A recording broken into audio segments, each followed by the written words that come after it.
Waiters, what's the most ridiculous order someone's placed, and how did you deal with it? Story 1. I worked at a restaurant/fish market type of establishment where we sold raw products but would also prepare the food on the spot. One day I was helping an old Asian lady out, and she told me had never had a whole lobster and would love to try one. As she was shopping in the fish market portion, I assumed she wanted it live. So we went over to the lobster tank and she picked the happiest little lobster out there. I asked her if she wanted to pay $16.99 for it alive or $22.99 for us to cook and serve it to her. She decided to take it alive, and I took some time to weigh it out and wrap it up in a takeout box for her to take home. I put it down on the table and walked away. A minute or two later, I hear a commotion and come out to see this little Asian lady with a knife trying to cut off the claw of the lobster. Apparently, she thought she was supposed to eat this thing live. I cooked it for her. Edit. I'm aware that lobster sashimi is a popular dish, but typically in that scenario, the lobster is freshly killed and the meat is presented to the consumer uncooked. This lady was not eating it sashimi style, but rather trying to fight with a lobster in order to eat it. She clearly had no idea what she was doing. Oh my god, for some reason I think that absolutely adorable. A cute little old Asian lady trying to fight a lobster. Don't ask me how it got the gun, just run!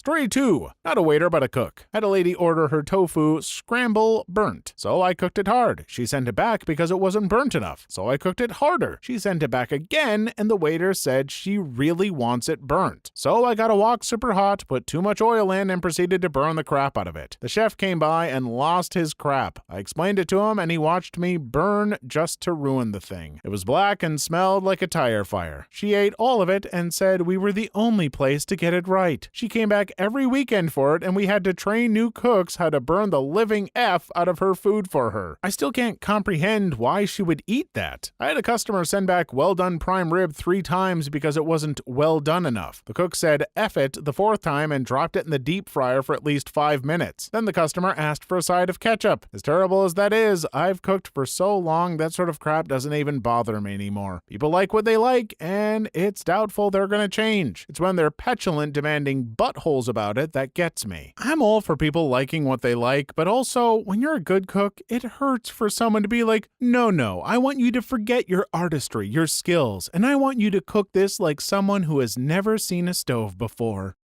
Story 3. One couple in particular made the chef rage so hard, she just walked out. Wife orders some meals and makes a ton of changes to it. She gets the plate, takes one bite, and sends it back because she doesn't like it. Husband orders a $60 lobster plate. The lobster tail comes with pepper sprinkled on top. The husband sends it back and wants a whole new one with no pepper on top. Apparently his wife wanted to try one piece but doesn't like pepper. I would love to be in a restaurant where a waiter or manager tells a persnickety customer that the chef has left the building because of their order, and there will be no more food. I've seen that happen. The manager came over to the table next to mine just as we were being seated and politely said, "Sir, ma'am, I'll have to ask you to leave the premises immediately. The chef has refused to prepare your order and the waiter refuses to return to this section until you're gone. The drinks you've already had are gratis, of course." They sat there in shock. After a moment, the guy said, "Well, I'm not leaving." The manager's tone changed and said, "Sir, if you're not out the door in the time it takes me to walk to the phone over there, I'll be calling the police." He then walked to the phone and the couple left without another word. It still bugs me that I missed what actually.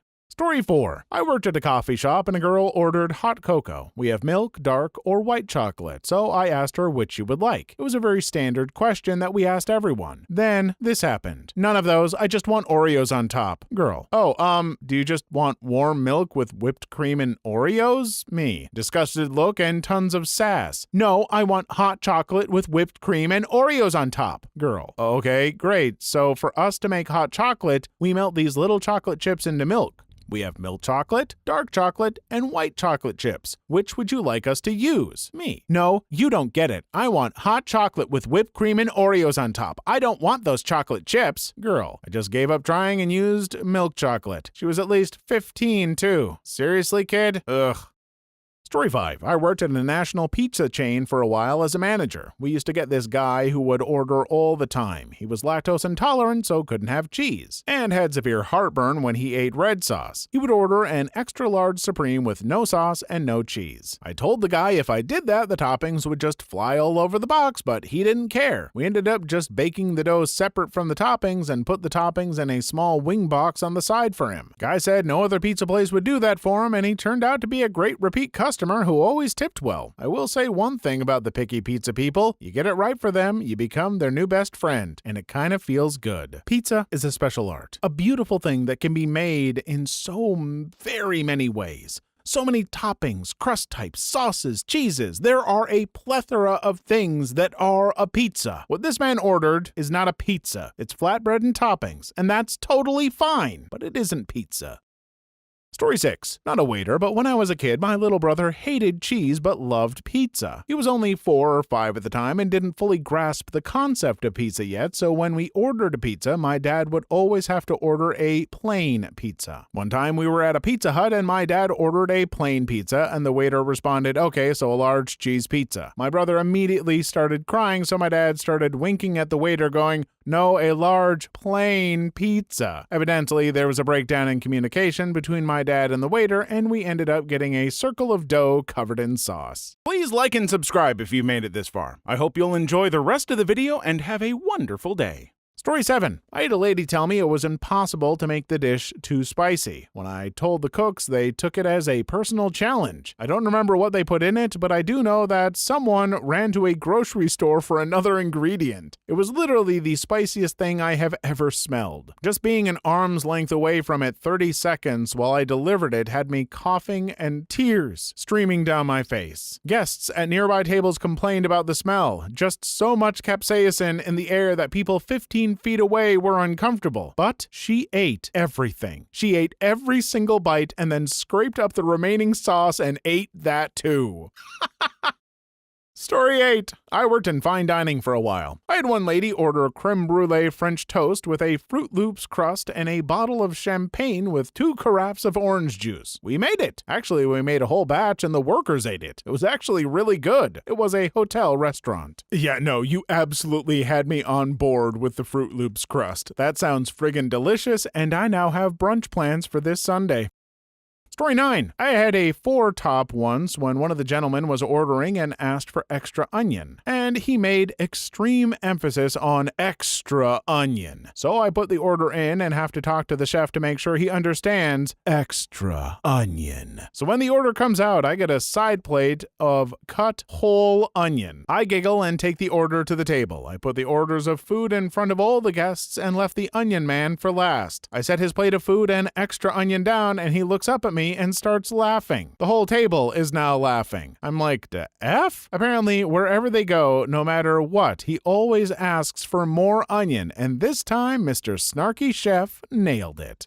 Story 10. Friends and I used to go to Wendy's in college, and the drive-thru never gave us enough ketchup. So when we order, we ask for a lot of ketchup. Just give us a bag full of ketchup. We pull up to the window. The guy is stuffing ketchup packets into a bag. Good listener. It looked like 50 packets. The manager sees this, comes over, asks him, "Manager, what are you doing?" Window guy, giving them a bag of ketchup. Manager, incredulous, "Why?" Window guy, "'Cause they asked for it." Manager, more incredulous, "I don't care what they asked for."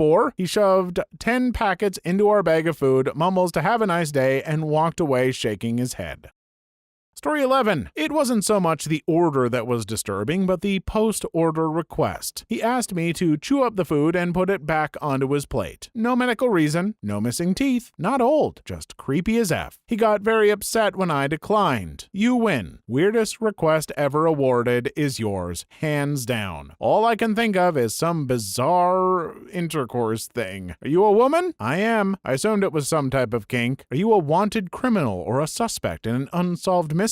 Maybe he was trying to scam a DNA sample from you. Pretty crafty if you ask me. I want you to chew the food for me and spit it on the plate. I don't think I can do that. Please, my food, chew it up for me. I really can't, Mr. Call me Bird, Baby Bird.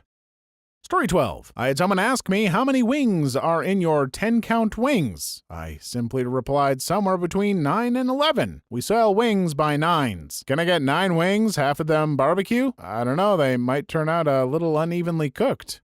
Story 13. Over the summer, I had a customer who came in for Sunday brunch and ordered a spinach and feta cheese omelet. She then adds that she would like it made without eggs. I clarified that she wanted an omelet without eggs, not made with egg whites, which is quite normal. We made her a spinach feta salad and the customer was happy. Story 14. Customer asked for spaghetti with a side of more noodles and extra sauce because they were going to share. So I said, "You'd like 1 spaghetti and then an additional order of spaghetti?" They told me I wasn't getting it and they just wanted extra noodles and some sauce on the side. I told them we would have to charge for extra noodles and they ended up not wanting it. They somehow thought free spaghetti was a reasonable request. Story 15. Had a lady order our filet mignon. When it was brought out to her, she said with disgust that she had ordered the filet, not a steak. She proceeded to argue that a filet mignon was a type of baked potato rather than a steak. People need to stop pretending they speak French. Story 16. Had this skinny guy order 2 full lobster plates and a ribeye steak. I just sat back and watched him dominate it all. That guy just broke up with a vegetarian. Please leave your story in the comments. I would love to make a video on them in the future. Also, don't forget to like and subscribe.